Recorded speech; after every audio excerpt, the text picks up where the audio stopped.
All right, man. AJ, welcome to the podcast. I'm glad to have you. I think we got a lot of cool things we can talk about today. Training, endurance training. It's heavy in your background. You do a lot of training athletes, especially for massive races like the Leadville 100. So first of all, let's get into what initially got you into not only running or biking these long races, but now training athletes to take on that challenge too. Yeah. Thanks for having me, Nick. It's good to get on here, and I'm again looking forward to learning from you probably a little bit too, just with your background and stuff. But yeah, long story short, was a gym rat growing up. Dad was a football, wrestling, baseball coach, athletic director, so I was always doing something. I ultimately went to college, originally played golf, but then quickly shifted to cross country and track. Never did it in high school, but knew how to lose or run by losing weight for wrestling. So just started running because I was getting, the regular college stuff, and turned out that I was pretty good at it. And so kind of evolved, went through college, cross country track, was pretty competitive in that Division III world, got the itch to train a little bit more. So after PT school and my residency, moved out to Flagstaff, Arizona, got to see what real running training and what that tip of the spear looks like, being out there in that Mecca, living at 7,000 feet and just seeing how that goes. And ultimately, after 2016, I retired from competitive running and training, and got more into some of the lifestyle sports, the biking, that opportunities out there, the climbing. Still was running, but, and through that, as I was working with runners and, again, running myself, competing myself, like as a PT, I started to enjoy more learning on the other end of that spectrum, almost from the rehab side of it to the performance side of it. And so I started to shift a little bit of my own learning experience and working with into that coaching realm of it, and diving a little deeper into, just training style stuff. And yeah, got more and more into biking. I couldn't leave that competitive endurance itch. It's just kind of rooted in me. And so the last 5, 6 ish years been biking, riding, and just kind of racing and training. And throughout all that, kind of slowly built up the coaching realm of things, runners, climbers, cyclists. And yeah, here we are. Yeah, I think it's pretty cool to, that you were able to continue to take your passion into coaching. I think, you learn a lot about yourself being an endurance athlete. You can get into the pain cave and you can kind of figure out who you are. So, I think being around those kind of people that you're with and you're training, it's got to be fulfilling. Yeah, no, it's really neat. And I think that was one of the cool things for me too, is, obviously a lot of it was selfish.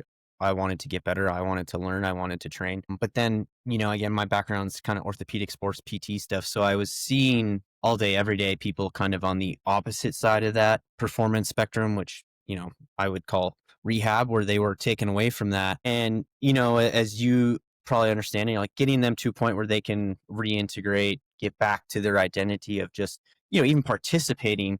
But then it was like, there was that other end of the trajectory that was, again, yeah, interesting to me, and very fulfilling to, like, say, like, you go from not running to like competing, right? Like that, to help somebody and see them through that entire continuum is pretty neat. And not just serve a role on one part of it. Yeah, I mean, you're seeing somebody who's broken as an athlete, and then you're allowing, you're working through the weeds with them, helping to fix them, and then see them accomplish something. Like I said, that's pretty cool.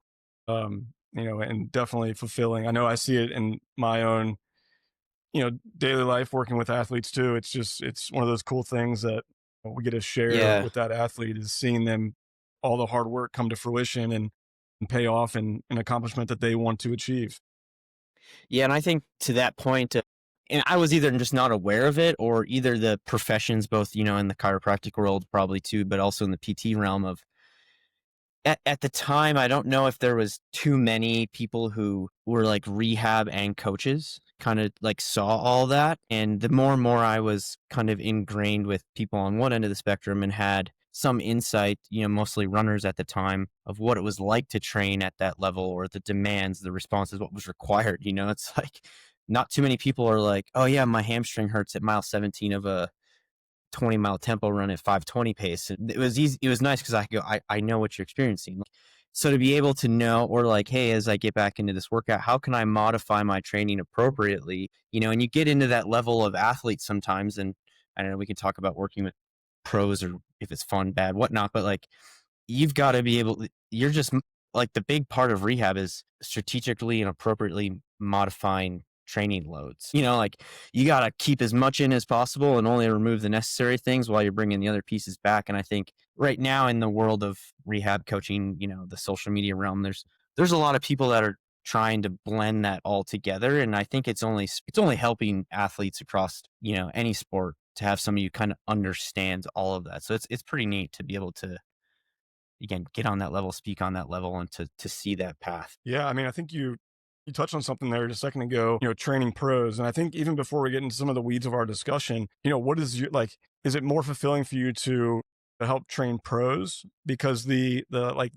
skill set is so high where their progression of training is so minuscule where you're trying to just make these fine small improvements, or an amateur who you can see progress over, a 30-week training program to these insane amounts. What's your take on that?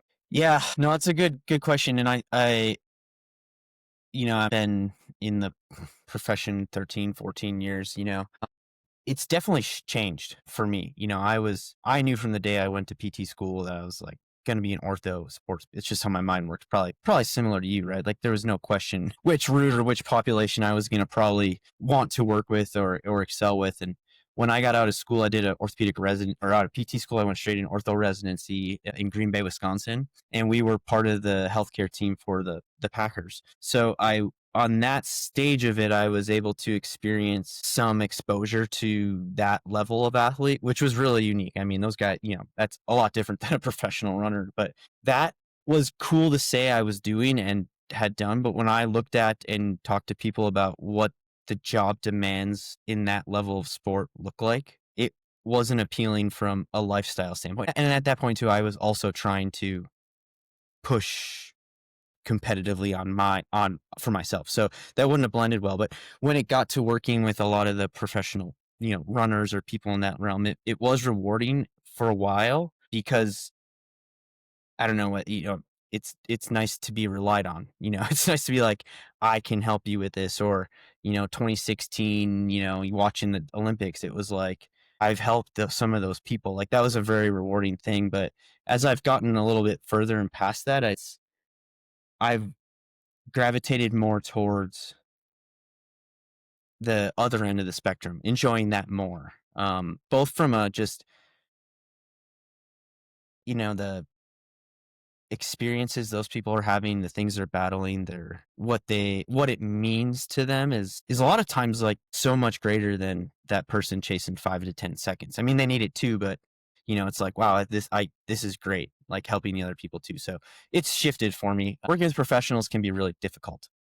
There's a lot of stress inherently within that is not fun to take on. Right. Yeah, a lot of needs there too. So, but still, I mean, there's when you're helping somebody, finite those small skills and you see it pay off, it's obviously still rewarding. Mhm. All right, man. I think we'll get into the meat of our discussion. Yeah.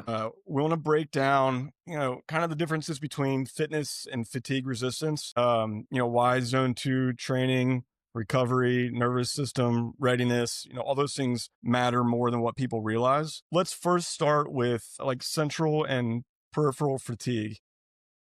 Mhm. How do you explain the difference between like mental fatigue and muscle fatigue and endurance athletes? Yeah. Again, great question. And I think there's a lot of ways to steer this, but when you first asked that, I think of just stress in general. I think when I frame that up to an athlete or a patient, I have to almost normalize the language. I'm going to say, hey, stress. We've got external stresses and internal stressors. External stresses being like the number of reps you did, the distance you ran, the watts you put out, right? And then we have internal stresses, you know, that's pretty much other life stress, work stress, relationships, sleep, like all those stressors kind of combine to give us, they implicate fatigue or fitness or all those things. So when I think about central fatigue, right, that was the question. I'm using the same words as you right before I go Central switching fatigue languages. or mental fatigue. Yeah. Yeah, mental fatigue. So when I think about that, I think almost about everything that's going on or filling the proverbial load bucket, like we only have so much tolerance for load, that is inherently not super correlated to the training stimulus. And there's obviously crossover, but I think when we talk to people, it's easy for them to go life, and the stress with family, relationships, work, job, money, timing, sleep, like those to me kind of fit a little bit more cleanly for them into the central fatigue. And then the peripheral fatigue is like how they are feeling because of all of the other external workload stress they're adding to themselves. And both of those are going in the same bucket. And then that bucket is ultimately what we carry around. So that's kind of where I have to get them to start to think about it. Right. And then I go, at some point, whether it's probably when you get injured, you start to feel burnout or you get sick, that bucket overflows. And it was one or two of those loads or culmination of the both, usually of both of them going up at the same time, that likely perpetuated that cascade of responses per se. Does that muddy the water or No, I think clear it up yeah, a little bit? I think it's a good explanation. I think, like you said, like the central fatigue is like the life stress. It's your nervous system. It's like, are you in that fight or flight mode? Are you dealing with Right. those continued life stressors? But then I feel like there's also that central fatigue that shows up on race day too, right? That Hmm. central and peripheral fatigue on race day where, central fatigue would be like, can I handle this? Is it like a mind over matter thing? Am I getting to the point where it's getting really hard in the race and I feel like my mind is starting to question everything you're doing in this race? Hmm. And does central fatigue usually a predecessor to peripheral fatigue? Like do people start to mentally like say or question or have these, stressors show up in the nervous system and then peripherally, you know, at some point they start to shut down too? What are your thoughts on that? Yeah, no, I think it's a very nuanced, deep question. Like as you quickly said it, I think both can be true. Central fatigue can present and contribute to peripheral fatigue. And I also think peripheral fatigue can present and contribute to central fatigue. Um, again, it depends. But one way that I like to sometimes get people I guess I would say I think of it more or explain it sometimes to athletes or people in training terms. I get them to think, sometimes it's not the legs that can't, it's the brain that won't let them keep going, and so to a degree too, you can train your nervous system, your central system, to be also more fatigue resistant, right? And if we can help it be a little bit more fatigue resistant, it's going to have less impact from, say, the peripheral fatigue on it, right? So, like, if I'm making stuff up here, your quads are tired because you've been climbing, your brain is also going to get tired. But the better and more experienced you are and opportunities you have to, like, understand, like, my quads are tired. It's the first climb of the ride. I shouldn't be worried. I've been here before. I trust my training. I've experienced this. I've gotten through it. That will help centrally not be so fatiguing or costly because you know how to handle it, right? You've been there. You've experienced it. You get to a spot and you haven't experienced these things. You start to second guess. You go down the rabbit hole. You start to fear. You bring on more stress. Then the central fatigue accumulates more and it might ultimately perpetuate more peripheral fatigue, right? So again, I think it's tricky to say one or the other, but if I had to say, usually peripheral fatigue contributes more to central fatigue than I think central fatigue would contribute to peripheral fatigue, Okay. All right. if I'm making sense there. Yeah. So, obviously, we can build durability through training, which can help reduce peripheral fatigue. What's that Hmm. durability for training? I mean, I guess this could be a overloaded question, but, what are the impacts to reducing peripheral fatigue through training? So, yeah. So, I mean, training in and of itself, I think most people would think of it as a peripheral cause and effect, right? Like, I'm going to do this training. It's going to help my legs go further. I'm going to do this training. I'm not going to breathe as hard, that kind of thing. So when we look at what's going to contribute most to individuals' peripheral fatigue, I ultimately Reducing. start to think, yeah, reducing peripheral fatigue. Question ultimately comes is like, well, what kind of fatigue resistance are you going to need? Are we doing a 50-minute cyclocross race, or are we doing a 12-hour ride at 10,000 feet up in Leadville, right? Like, to me, the two slightly different things, they both require ingredients of similar elements. But when it comes to that true fatigue resistance, durability, capacity, and or repeatability, I think those are all semi-synonymous to greater tolerance for peripheral stress. Again, I might be switching languages here, but I think the handful of things that go into their experience, experience being there, I think that's a huge one, right? Like, have you experienced what it's like to be in those states? So if I'm going to coach an athlete for Leadville per se, one of my biggest curiosities for their peripheral fatigue, or which ultimately kind of lends into central fatigue tolerance, is, have you done something like this before? Do you know what it's like to be 10 hours deep, puking, trying to finish, right? Like, what's your experience like? So I think that's one thing. So finding experiences where they can learn to tolerate some suffering helps, both from a physical and a central standpoint, just knowing how to react and respond to those things. But then it ultimately becomes, what physiological facets of training do I need to help them train and get so that they have a better tolerance for those aspects of racing? And I think what it comes down to is, again, load, stress. There's two things that, again, I want to come back to Leadville. I know you're doing it. I know we've talked about it a little bit, but like, for athletes that I coach and I use Training Peaks, I tend to tell them that unless we can get your chronic training load, your CTL number, something in Training Peaks, essentially that's your cumulative stress over the previous 42 days number. I think of it as it's your bank account. How big's your bank account?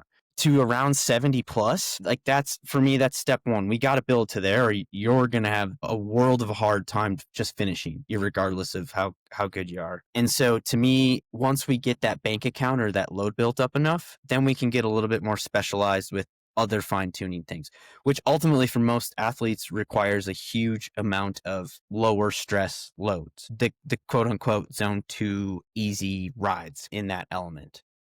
Yeah, let's get Yeah. into that. Let's get into zone 2, since we're it's it's something that I feel like it's been heavily talked about. A lot of people are trying to understand more about zone 2 and the implications it has for training Mhm. and how it can benefit them. How do you implement zone 2? How do you help amateur athletes with it? Because we know professional athletes, they can hang in zone 2. They have the time to do it for, 12 to 15 hours a week. And obviously that's going to Mhm. benefit them. But an amateur athlete, somebody who has 4 kids, they can only do maybe a long ride once or twice a week for, 3 hours plus, 3 or 4 hours. How are you helping those people understand, like, where to push in zone 2? It's a great question. And again, it will depend. The two big things that I would ultimately go to is historical training loads. Are you a endurance kind of athlete? And is this just a big endurance event? Do you have any kind of base? Maybe not. When we look at from a just basic exercise physiological training ground, we look kind of at, first, we want to build up volume, usually at a lower intensity. We can't go volume, intensity, and time all at once. So I would rather we build a little volume and frequency so we get to like a solid sustainable point, and then we can add in more and more time, okay? Until we've developed some degree of foundation. And again, this is all pretty dependent. Like, if you come in and you're like, I just bought a bike last month and I want to do Leadville. It's like, we might just be, my training for them might be, hey, like, can you just go ride for 4 days a week? Like, let's just start. Like, can you just log 4 rides, right? And other people will come in like, hey, I have an athlete this year that's going for his 11th Leadville finish, right? Like, the dude's rode more miles than I've probably driven in 10 years. Like, he's got some foundation, like, and so for him, we have more money to play with in the bank account. Irregardless, I think zone 2 fits in as, recovery days, making sure that the zone 2 is strictly participated and done, because too often we see people blended into the other zones. Okay. And then it sacrifices their ability to do higher intensity workouts. So I know I'm kind of jumping around here, but no matter how many hours a week you have to train, zone 2 plays a part either for a specific block of training or within intra week rides. And adhering to that is important to allow and develop those physiological facets at that level, the mitochondrial, the capitalization, like that aerobic level, because it only helps you push the ceiling higher with the bigger base there, or stronger So base there. building some of that central fatigue resistance. would you say? Absolutely. I think I would be lying if I said I knew the direct correlation to how much zone 2 is required to get central fatigue resilience or improvements. And just as I'm thinking about it quickly here off the top of my head, there probably is this little crossover point where it's like, if you're only riding 2 to 4 hours a week, you're probably not going to get a ton of central fatigue just doing those rides, unless the amount of stress and fatigue in the other parts of your life are so high that you should probably be working on those a lot more, right? It's when you start to really kind of like nudge both of those stresses together that you start to see those peripheral central imbalances jump out. Um, and yeah, I think for me, I'm mostly trying to convince athletes when it comes to zone 2 to just go easy enough. I think So I then think it gets what is yeah, then what is well, I guess I've heard, I've seen you post some things. Like what is the LT1? What is the threshold zone 2 stuff and how does that play into training as well? yeah. So I'm just trying to think of the best way to stage this story per se. Okay, so when I'm going to write a training program for athlete, right? I basically go to begin with the end in mind. What are they doing? What are the demands of that activity, race, whatever? And what's the time frame we have to get there, right? And then you almost got to start and play backwards, right? And then once I kind of figure that, I go, okay, historically, what ingredients is this athlete bringing to the table? How much do we need to focus on the development of, whether it's aerobic capacity versus anaerobic capacity versus sweet spot, sub threshold, and all those elements should go into every single training program, no matter what. But it's like how much, when, and like to set them up, to set those pillars to get them to that best spot. Now, this whole zone 2 is the other thing that I start to see athletes confused with. That is, some exercise physiologists run a 3-zone model: zone 1, zone 2, zone 3. Zone 1 is basically easy to medium, and the split point is LT1, which is your lactate threshold, the first one. And so no matter what, we're accumulating lactate when we're exercising. Okay, the rate at which lactate appears, they call it RA in exercise physiology, the rate of appearance, but the rate at which that comes on is correlated to the intensity of the exercise. Okay, once we start to see lactate slightly jump up, which is that LT1, where we're going from like relatively easy to kind of medium, we see our body need to change its fuel sources as well. Okay. And when we see that lactate accumulation and the need to switch fuel sources for easy nature, there's a bunch of different signaling that changes what your body's actually doing and gaining from it. Right. And so when we see people not adhere, well enough to staying in that zone, they miss the benefits and or necessity of those physiological characteristics that we're trying to express. It's almost like somebody skipping algebra and geometry and just always trying to do calculus. Yeah, they might fumble around, it's going to be hard and they're going to do it, but that inherent ability to do that task, the higher level stuff, is not going to be as responsive or easy or expressed as well when we don't have those more foundational skills or levels. Okay. So that's I have to explain that kind of to them. It's like, this is why, we need these things, and LT1 kind of correlates with, the aerobic threshold 1 or that zone 2. But in that 3-zone model, you're actually staying in zone 1, which is the tricky part. When you go to this 5-zone model, which is also anchored and sliced and diced on those two same threshold points, LT1 and LT2, we see zone 1 and zone 2 fall now before LT1, which is why we call it zone 2 training. Zones 3 and 4 fall between LT1 and LT2, and then above LT2 is zone 5. And there's like a zone 6, 7, but for most of us, those are irrelevant. Yeah. And so there gets to be this confusion of like, well, which zone are we talking about? Because if other people want to do zone 2 training, then they fall in the middle.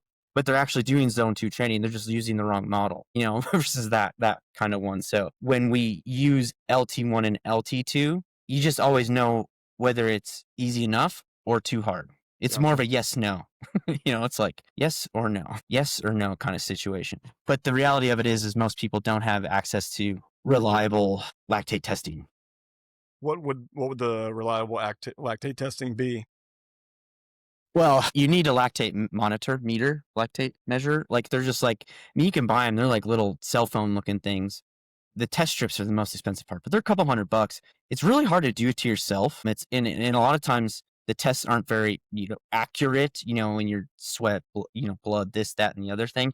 And it's very, very cumbersome. It just gets in the way of training, right? So most of the time you'll see the coaches there, they're running, running, running. You can see this on a lot of like professional cycling stuff. Like, do your interval at the top of the hill. Okay. And as they stop, it's like prick in the ear, read it. Cool. We got a lactate measure, go down and recover, do it again. Like, they wanting to see how that changes. Now, I actually just did a VO2 lactate test 3 days ago with one of the coaches in town that I know. He's a big exercise phys guy. He's got, the VO2 Masters portable and all that stuff. But to anchor your zones for specific training, I am a big fan of trying to get some athletes that really, I don't want to say not all athletes care, but the ones that are like really in it to push it.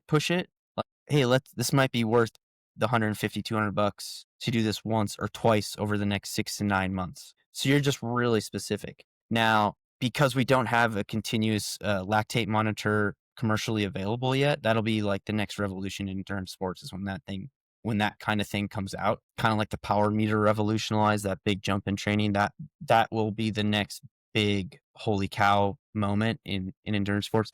But what we've found is that your ventilation or your respiratory rate, it actually correlates, I think it's like 96% accurate with your lactate changes too. Because power is always an external measure. Heart rate's variable based on stress, sleep, hydration, caffeine, a lot of different things. So that's not the most accurate measure for day-to-day kind of things. It's a good way to try and help triangulate it.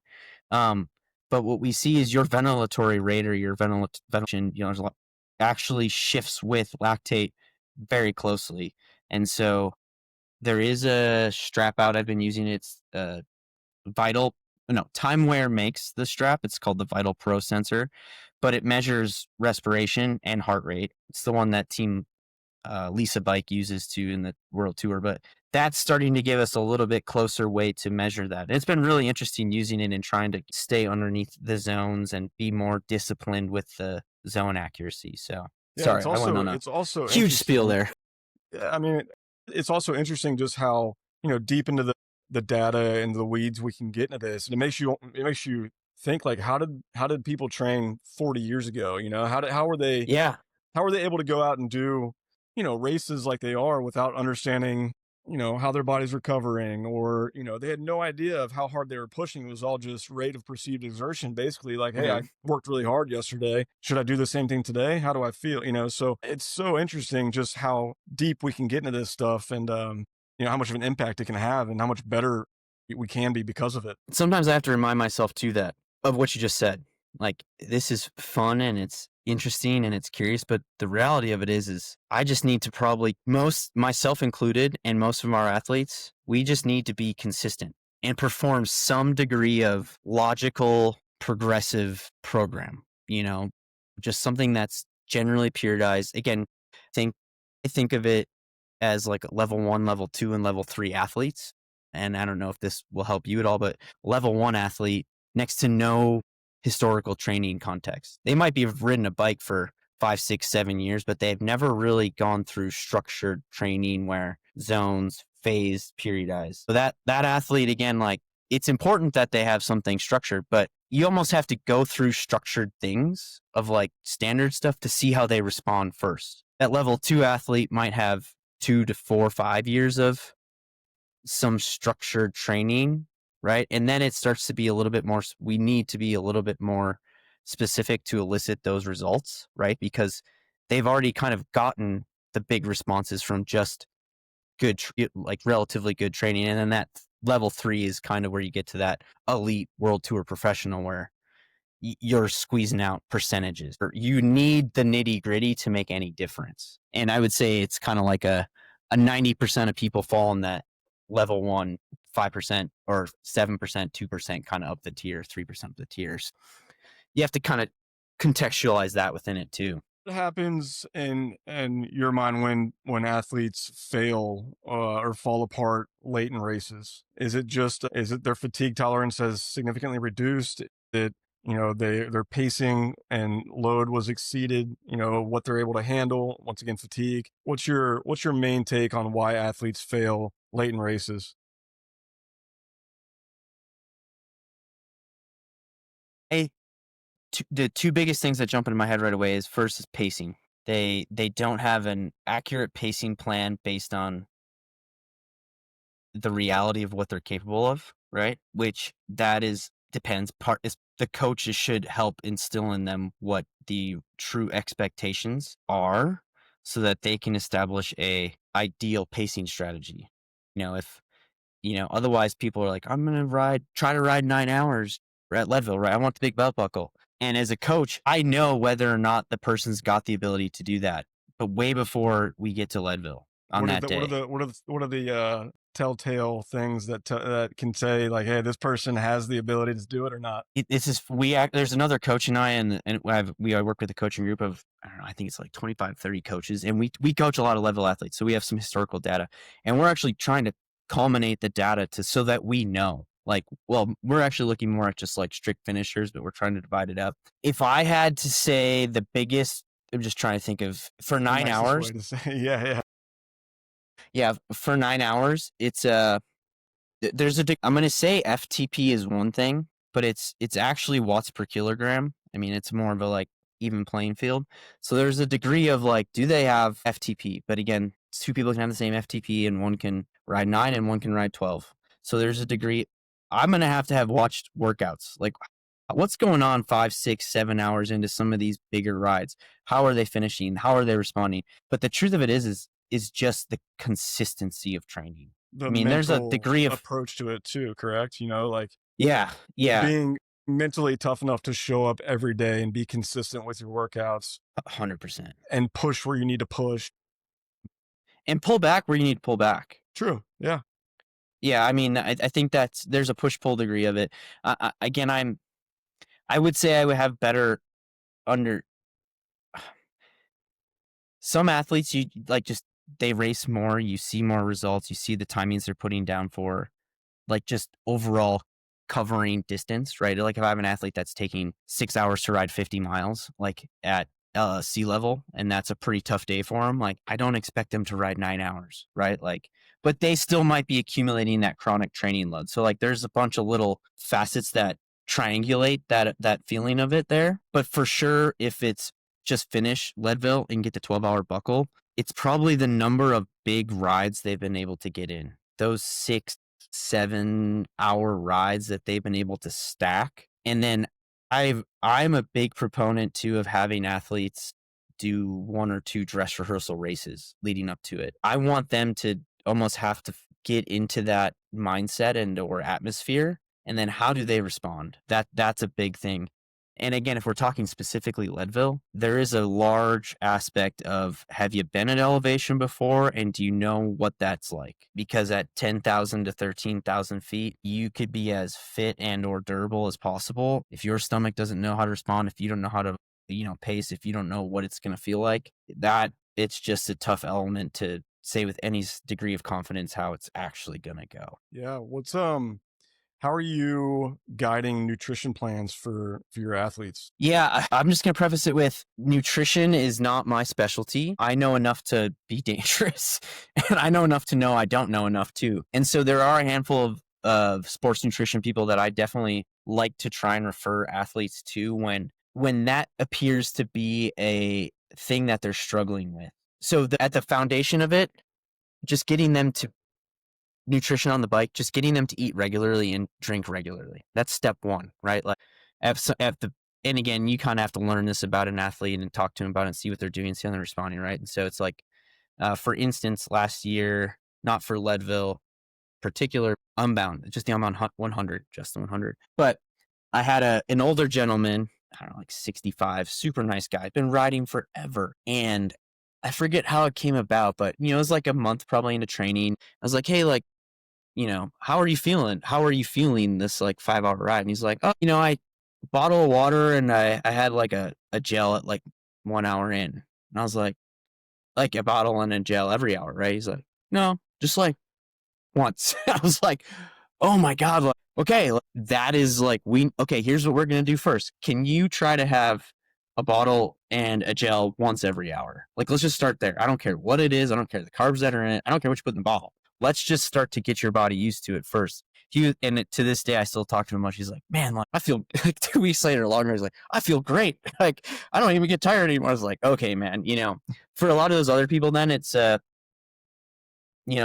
okay, you're eating and drinking. What are you eating and drinking? And so there's this kind of like pyramid of like, what can we step through to get at? And then there's people that do struggle with, I can't drink this, I can't eat that, I'm over fueling, I'm under, and then I try to kind of give them some tools, but ultimately direct them into somebody that can really fine tune it for them. Yeah, because I feel like, I mean, that would be another big reason why people would, fail late in races would be the hydration and fueling, right?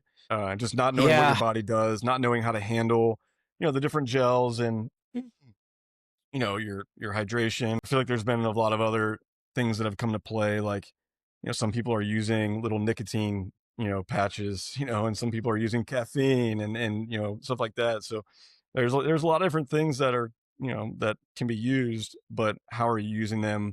Do you have a plan using them as well too? sure. So, I mean, when again, I'm just making the assumption that most of my Leadville athletes I'm working with for 9 months. We start January 1st, or maybe in the fall after the previous year.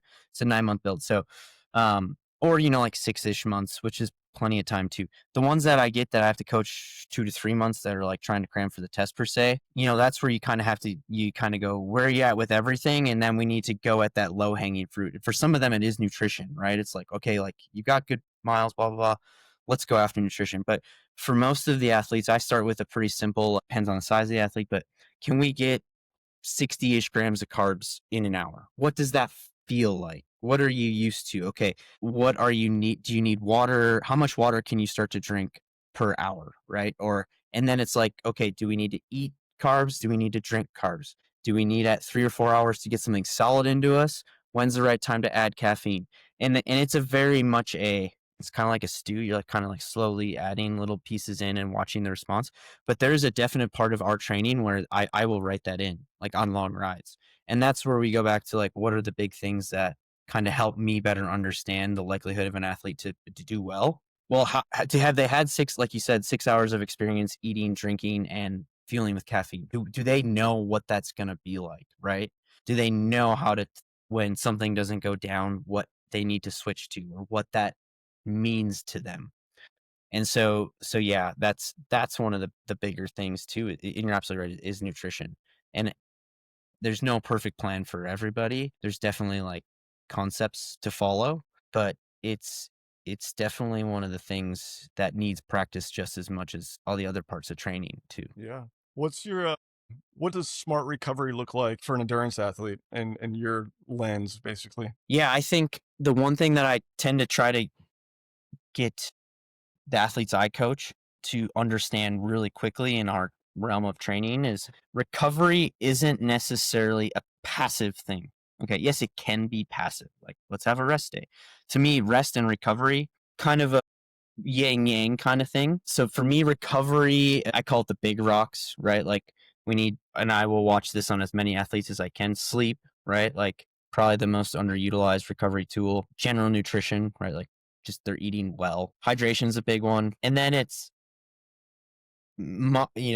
controlling, managing those other life stressors, the other internal stress response. Because again, if we're loaded up on that, then we're not going to tolerate, and or the cost of the external stressors, the training is going to have a different impact than we desire. So I think the biggest one for me, I try to check off with them first is sleep. And I've had a couple athletes who CEOs, they own businesses like neurosurgeons, right? And I'm like, some of them have like the Garmin's and they wear them all the time. And you're like, dude, you slept 3.5 hours last night. Hey, Yeah. it's been 7 straight days where you've had no more than 5 hours of sleep. And then it's like, how can I help you make that better? And a lot of times these guys are like me, they're type A and they're like, I want to train more, I want to train harder. And I'm going, I'm afraid to give you more to do, dude. Yeah, like system Like, overload I for don't sure. know. Right. Yeah. And so to some degree, they have to show me that they can tolerate more training by doing training adjacent things well, right? Yeah. Like, yeah, it's an interesting thing. Yeah. What does your workload management look like? I know you said within Training Peaks you use Hmm. some type of guide. I'm big in the baseball world, so we Yeah. definitely look Pitch at counts and stuff like acute to that. chronic load ratio. And then everyone has access to wearables like the Aura Ring, stuff like that. But in your world, how are you monitoring like the workload from a data specific view? Yeah. Uh, I love the question, and this is the realm of things that I really like to nerd out about. So be careful on it, Yeah, let's go. because again, I can kind of go data overload for some people, but I am so totally familiar with acute to chronic workload stuff. That kind of underlies the concept of that underlies a lot of my training loads and decisions. Right? I don't, as far as I know, we don't have that like sweet spot number from like the Gabbett stuff of what is it 1.5 or something in like where the running was to like this kind of progression. And that's also slightly flawed, having talked to Tim about his 10% rule and who it really applies to. But anyway, it is just the rate of stress change, the rate of the change of the curve, right? And a lot of things going back to the athletes, it's dependent on a lot of things to how much you can load on them quickly, historical training context. What are they used to? What do they train before? Like lots of things, right? So in the back of my mind, I'm always kind of playing that graph that I know you and I are both thinking about, right? Like where are you at? We got to get here. How quickly can I safely change you? Because an injured athlete's the one that's not going to get. That's my whole goal as a coach. If you don't get injured, you're going to get better. Done. And I would 100% rather they be 5% undertrained than 1% overtrained on the starting line. Okay, like that. And so that's one of the things I always tell them too is like, I know you might be able to do more, but I'd rather you be healthy, feeling good and confident, and 5% undertrained than 1% overtrained. Because then there's a lot of other fit stress going on. But yeah, in Training Peaks, again, might be slightly flawed, but it's a good rule of thumb. They have they have a CTL, which is essentially a chronic training load, which they call form, right? So the higher your chronic training load, the fitter you are. They have ATL, acute training load, which is your fatigue, right? That's the last 7 days. For sure. And the difference in those, they call it training TSB, training stress balance. And it's not an exact like A minus B equals C. There's a little bit of nuance there, but they know because again, a lot of historical data set, if you're in this minus 0 to 20 TSB, you're at an adequate training dose response to be stimulating change. You're digging an appropriately deep hole each week, right? And when you come out of that, you start to see the TSB go to closer to 0. You maybe a little bit positive, depends on the length of the discipline or the kind of discipline. You're kind of in that peaking zone, maybe like a -2 to +10. Like, hey, we're freshening up, right? When I start to see those CTLs jump 30 to 40, like, holy crap, like we got to watch it here, Mhm. or even then it's not necessarily like I need to keep an eye on it and I'm changing potentially intensities with it, right? Like, hey, you went to -40 because you jumped in that group ride and, like you're supposed to do an hour, but now you did 3.5 hours and it was really hard.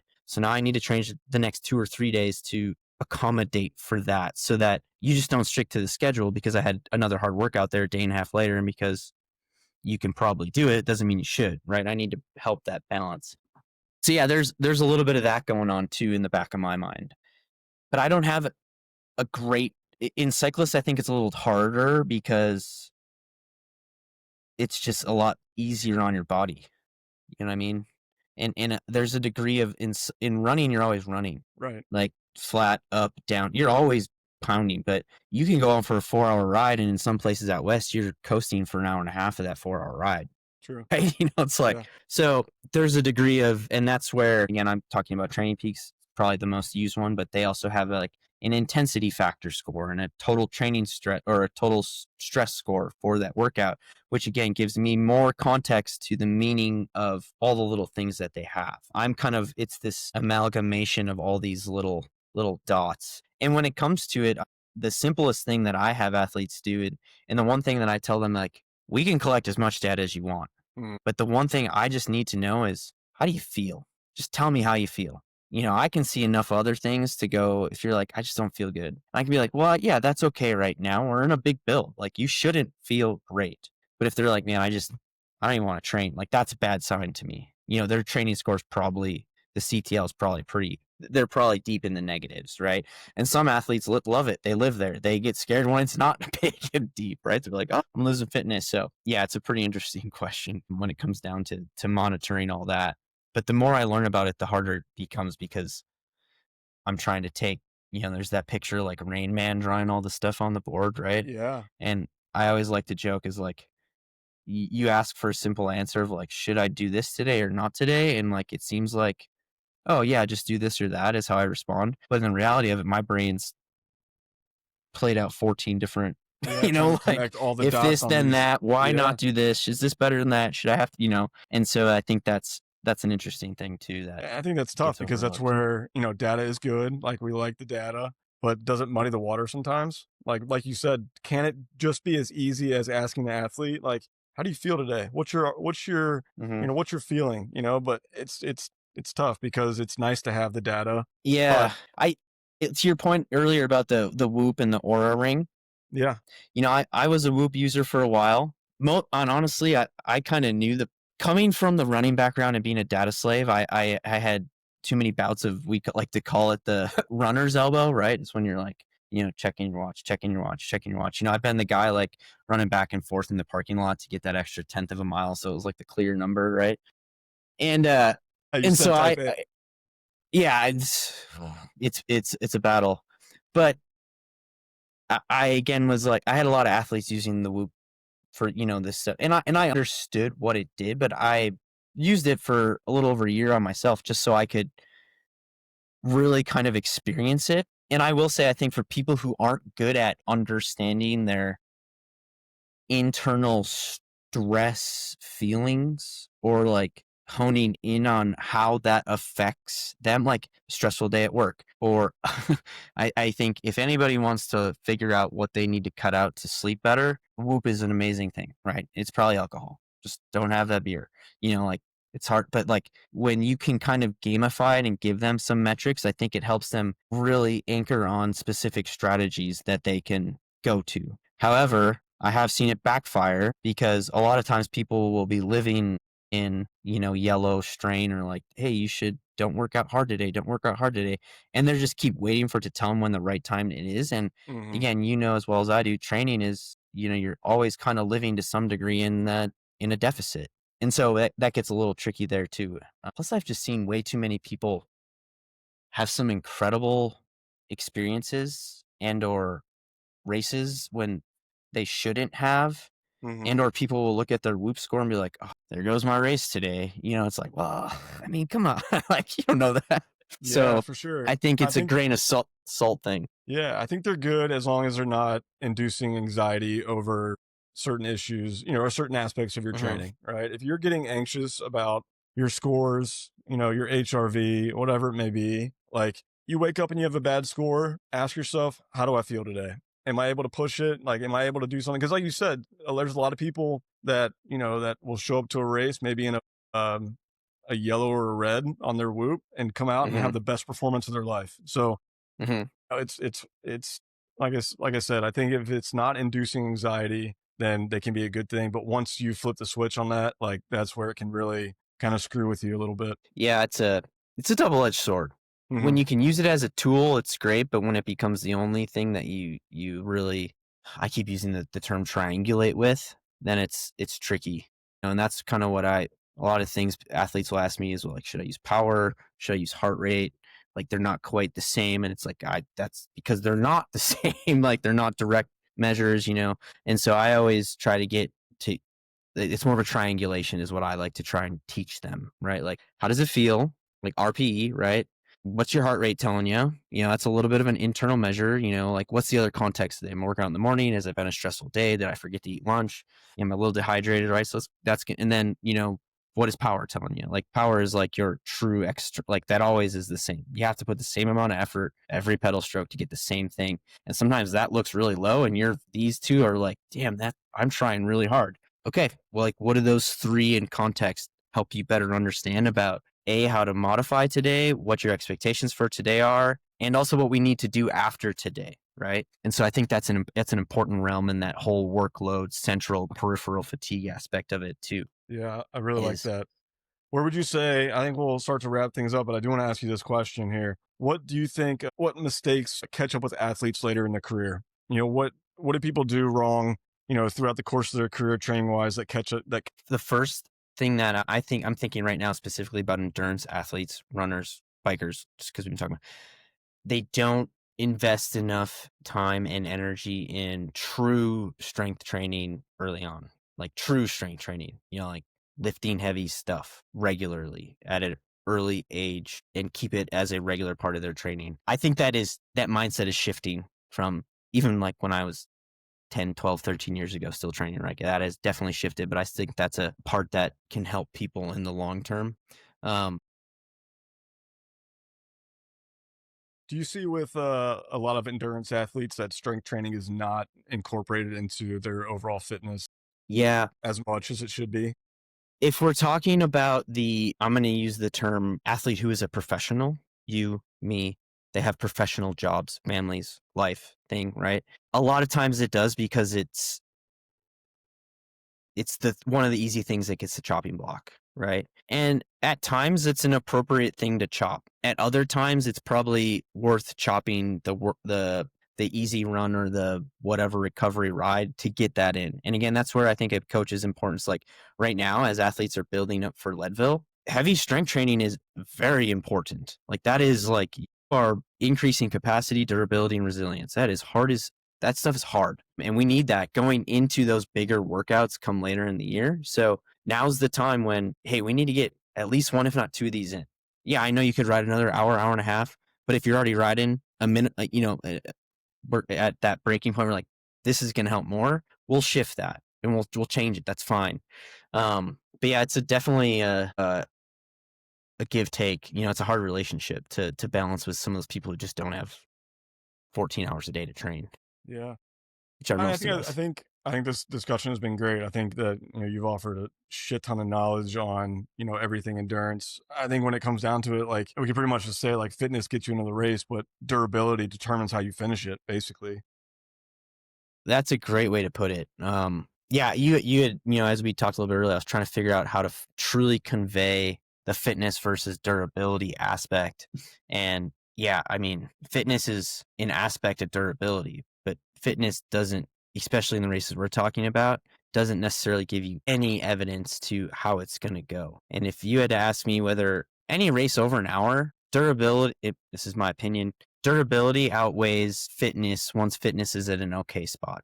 I mean, there's a degree where, again, like you said, fitness gets you in the race, but durability is going to really determine how the race goes. Yeah. Yeah. No, that's a great way to put it. I'm going to steal that from you. Yeah, no problem, man. Well, I appreciate it. Yeah. I think this was awesome. I definitely learned a lot. Yeah. Super fun. You've got a lot of knowledge for the athletes you train, and I appreciate you taking the time to talk with me today. I think that if you're ever up for it to run through one again at some point, I'd be happy to have Anytime. you. So, Yeah. um, I appreciate it. Thanks much, Nick. yeah, no problem, man. I'll talk to you soon. Thanks again for being on, and I appreciate it. Yeah. Thanks, dude.